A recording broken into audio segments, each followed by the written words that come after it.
Hello दोस्तों, आज हम पढ़ेंगे image formation rule of concave mirror. Concave mirror के साथ आपको दोस्तों पता है वो ऐसा ऐसा कुछ होता है जिसका जो कोटिंग वाला सरफेस है वो ऐसा बाहर होता है और रिफ्लेक्टिंग वाला सरफेस अंदर रहता है। देखो अभी इमेज फॉर्मेशन रूल क्या है कॉनकेव मिरर के। देखो पहला रूल क्या है, जब कोई भी इंसिडेंस रे पैरेलल आती है, पैरेलल टू पैरेलल आती है किसके पैरेलल, प्रिंसिपल एक्सिस से, प्रिंसिपल एक्सिस के पैरेलल आती है, तब रिफ्लेक्टेड रे रिफ्लेक्टेड रे जब पास होती है, पासिंग थ्रू द फोकस। देखो दोस्तों, यही हमारा first rule, incidence ray parallel to principal axis, ये पी है यहाँ पोल है, to principal axis then reflected ray passing through focus, principal focus या बोल लो फोकस। देखो जो इंसिडेंस रे वैसे ही ये प्रिंसिपल एक्सिस इसको पैरेलल थी इंसिडेंस रे, जब इंसिडेंस रे टकराती है कॉनकेव मिरर से तब रिफ्लेक्टर रे पास होती है इस फोकस वाले पॉइंट से। वही हमारा फर्स्ट रूल है, incidence ray parallel to the principal axis the reflector ray passing through the focus. समझ गए दोस्तों, इंसिडेंस रे आई पैरेलल थी प्रिंसिपल एक्सिस से तो रिफ्लेक्टर रे पास होगी फोकस से। जब भी इंसिडेंस रे पैरेलल होगी प्रिंसिपल एक्सिस से तब रिफ्लेक्टर रे पास होगी फोकस से। समझ गए दोस्तों। दूसरा देखो, दूसरा रूल बताता है हमको, जब भी इंसिडेंस, देखो लिख के देता हूं, incidence ray passing through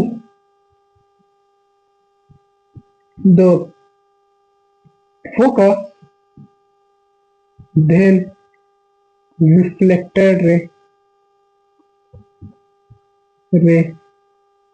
parallel to principal axis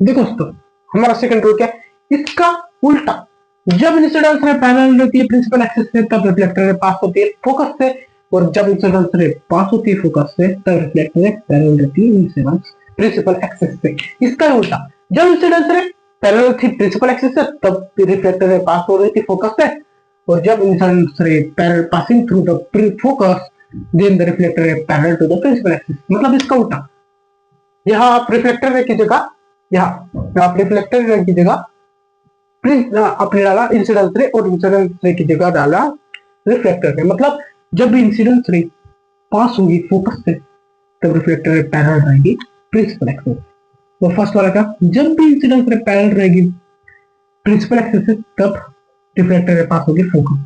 ये हमारे दो, ये पहले का उल्टा है हमारा सेकेंड रूल। थर्ड रूल क्या कहता है, देखो थर्ड रूल हमको ये कहता है, incidence ray passing through centre of curvature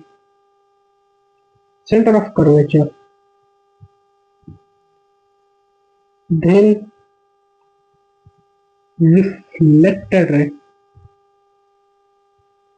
reflected ray trace back।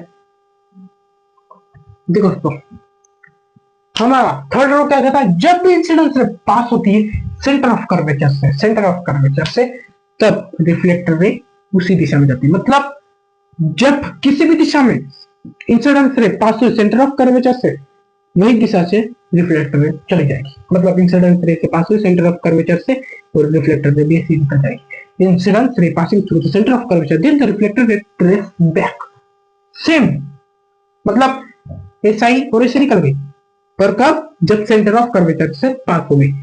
कब, ऐसे आई और ऐसे निकल गई, कब, पर सेंटर ऑफ कर्वेचर से पास होगी तब। समझ गए दोस्तों। चौथा नियम देखो, हमारा चौथा नियम बहुत ही सिंपल है, इसको आप मतलब ये ज्यादातर तो नहीं सिखाया जाता, मैंने एक था लेके आपको सिखाया जाएगा। देखो जब भी इंसिडेंट रे पोल से टकराएगी और वापस आते वक्त जो ये दोनों एंगल है, एंगल ऑफ इंसिडेंस और एंगल ऑफ रिफ्लेक्टर, ये दोनों इक्वल होंगे।